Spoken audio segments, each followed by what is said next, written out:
Hello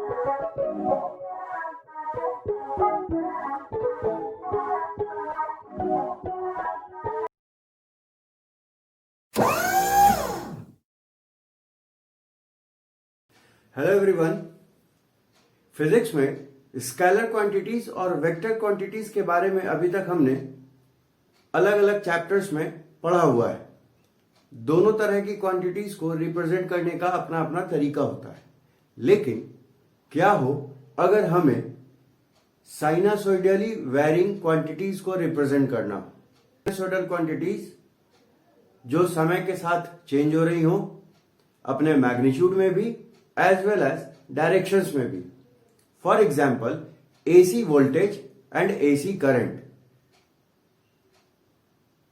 तो ऐसी स्थिति में हम एसी वोल्टेजेस और एसी करंट्स को रिप्रेजेंट करने के लिए, उनकी स्टडी करने के लिए हम फेजर्स का इस्तेमाल करते हैं। इस वीडियो सेशन में हम लोग इसी फेजर क्वांटिटी के बारे में डिटेल से जानेंगे। तो बात करें अगर फेजर के डेफिनेशन की, तो फेजर को अगर हम सिंपल वर्ड्स में डिफाइन करें तो फेजर एक ऐसा वेक्टर होता है जो कि किसी ओरिजिन के अबाउट एक गिवन एंगुलर स्पीड के साथ रोटेट करता है और ये रिप्रेजेंट करता है साइनसोइडली वेरिंग क्वांटिटीज का, like AC voltage and AC current. ठीक, अब ये जो फेजर होते हैं वो अल्टरनेटिंग वोल्टेज और करंट दोनों के मैग्नीट्यूड को भी रिप्रेजेंट करते हैं, साथ ही साथ इनके डायरेक्शंस को भी रिप्रेजेंट करते हैं, जैसा कि एक जनरल वेक्टर करता है।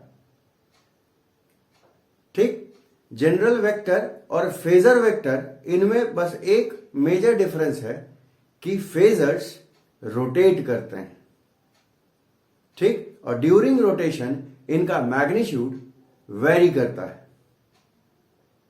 ठीक, अब फेजर वेक्टर्स का जो वर्टिकल प्रोजेक्शन होता है वो इन साइनसोइडली वेरिंग क्वांटिटीज को रिप्रेजेंट करता है, और इन फेजर्स का जो मैग्नीट्यूड होता है वो इन साइनसोइडली वेरिंग क्वांटिटीज के एम्पलीट्यूड को या पीक वैल्यू को या मैक्सिमम वैल्यू को रिप्रेजेंट करता है। ठीक, तो बोर्ड पे मैंने फेजर्स के कुछ डेफिनेशंस भी नोट डाउन किए हुए हैं पहले से। आप चाहें तो अपनी कॉपी में, अपनी नोटबुक में से लिख सकते हैं कि फेजर क्या होता है। एक ऐसा वेक्टर है जो कि साइनसोइडल फंक्शंस को, जैसे कि एसी वोल्टेज, एसी करंट, इनको रिप्रेजेंट करता है।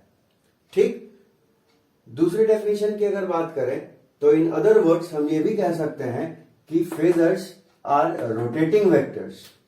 ठीक, जो कि स्केल्ड लाइंस होती हैं। स्केल्ड लाइंस का मतलब है कि जितनी बड़ी इसकी लेंथ हम लेंगे उतना ही ज्यादा मैग्नीट्यूड हो सकता है उस साइनसोइडल फंक्शन का।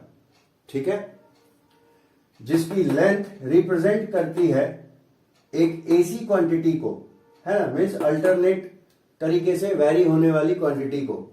ठीक है, जिसके पास दोनों चीजें हों। कौन कौन सी दोनों? मैग्नीट्यूड मतलब पीक एम्पलीट्यूड, है ना, और डायरेक्शन मतलब फेज। ठीक, फेज क्या होता है?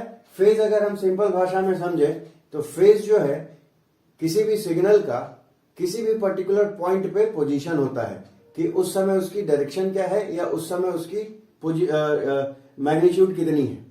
ठीक है, इंजीनियरिंग के टर्म्स में अगर बात करें तो फेजर एक कॉम्प्लेक्स नंबर होता है जो साइनसोइडल फंक्शन को रिप्रेजेंट करता है। ठीक है, जिसका एम्पलीट्यूड, एंगुलर फ्रीक्वेंसी और इनिशियल फेज टाइम इनवेरिएंट। ठीक, अब आगे बढ़ते हैं। जो पॉइंट्स ऑलरेडी मैंने डिस्कस कर लिया है वही पॉइंट्स मैंने यहां मेंशन किया हुआ है कि फेजर्स क्या होंगे, ओरिजिन के अबाउट रोटेट करेंगे विथ सम एंगुलर स्पीड। ठीक है, वर्टिकल कंपोनेंट जो होंगे इन फेजर के वो रिप्रेजेंट करेंगे किसको? Sinusoidally varying quantities small v and small i का। ठीक, यहां पे स्मॉल वी जो होता है वो instantaneous value of AC voltage होता है। स्मॉल आई जो होता है वो instantaneous value of AC current होता है। कैपिटल वी जो है एसी वोल्टेज का ही फेजर है और कैपिटल आई जो है एसी करंट का ही फेजर है। ठीक, दूसरी बात जो कही थी कि मैग्नीट्यूड ऑफ जो फेजर होंगे वो पीक वैल्यू को इंडिकेट करेंगे। ठीक, अब एग्जाम्पल की बात करते हैं तो हम एक प्योर रेसिस्टिव सर्किट कंसीडर करते हैं जिसमें कि हमने एसी सप्लाई दे रखा है।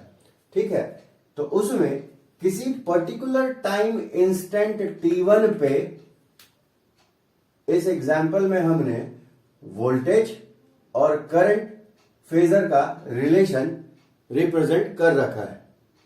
ठीक, चूंकि रेसिस्टिव सर्किट में वोल्टेज और करंट आपस में सेम फेज में होते हैं, मीन्स वो एक ही साथ अपनी मैक्सिमम वैल्यू गेन करते हैं, एक ही समय पे अपनी डायरेक्शन भी चेंज करते हैं और एक ही साथ अपना वैल्यू जीरो भी करते हैं। तो वो चूंकि इन फेज होते हैं इसीलिए करंट फेजर और voltage phasor pure resistive circuit के लिए सेम डायरेक्शन में होंगे और ये हमेशा होगा। मीन्स पूरे एक राउंड के लिए किसी भी समय वोल्टेज फेजर और current phasor in pure resistive circuit हमेशा सेम डायरेक्शन में डायरेक्टेड होंगे because they are in phase. ठीक, तो किसी पर्टिकुलर टाइम t1 पे हमने इंडिकेट कर रखा है इस रिलेशन को। यही फेजर जब समय के साथ रोटेट होगा विथ वेरिंग मैग्नीट्यूड तो इस टाइप का साइनसोइडल ग्राफ ये प्रोड्यूस करेंगे। ठीक, फिर क्या बात करी थी कि वर्टिकल कंपोनेंट्स या वर्टिकल प्रोजेक्शंस जो होंगे वो क्या करेंगे, साइनसोइडली वेरिंग क्वांटिटीज को रिप्रेजेंट करेंगे।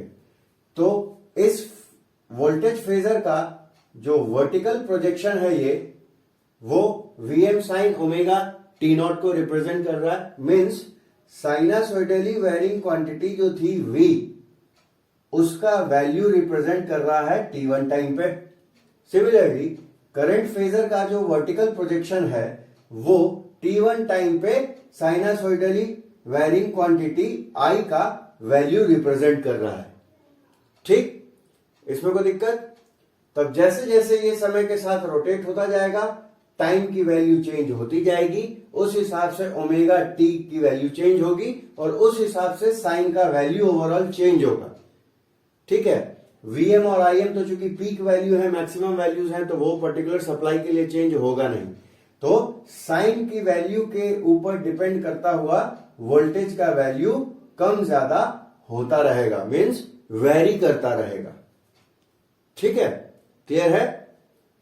तब जो ग्राफ प्रोड्यूस करता है उसको देख लीजिए। चूंकि दोनों सेम फेज में थे और हमेशा रहते हैं प्योर रेसिस्टिव सर्किट में, इसीलिए देखिए वोल्टेज जैसे जैसे कम ज्यादा हो रहा है एम्पलीट्यूड में और डायरेक्शन बदल रहा है, ठीक वैसे वैसे ही करंट भी हो रही है। मीन्स करंट और वोल्टेज दोनों एक ही समय में अपना मैग्नीट्यूड बढ़ाना शुरू किया, एक ही समय में दोनों ने अपनी पीक वैल्यूज को गेन की और उसी समय दोनों ने अपनी डायरेक्शन चेंज करके एक ही समय पे दोनों वापस से जीरो होंगे। ठीक है, क्लियर है? तो होप स्टूडेंट्स कि इस वीडियो के थ्रू आपको फेजर वेक्टर्स का कंसेप्ट समझने में मदद मिलेगी एंड होप कि समझ में आया भी हो। स्टिल अगर कोई डाउट है तो आप मुझे मेरे व्हाट्सएप नंबर 917999790001 पे कांटेक्ट कर सकते हैं। Okay students, best of luck, bye bye.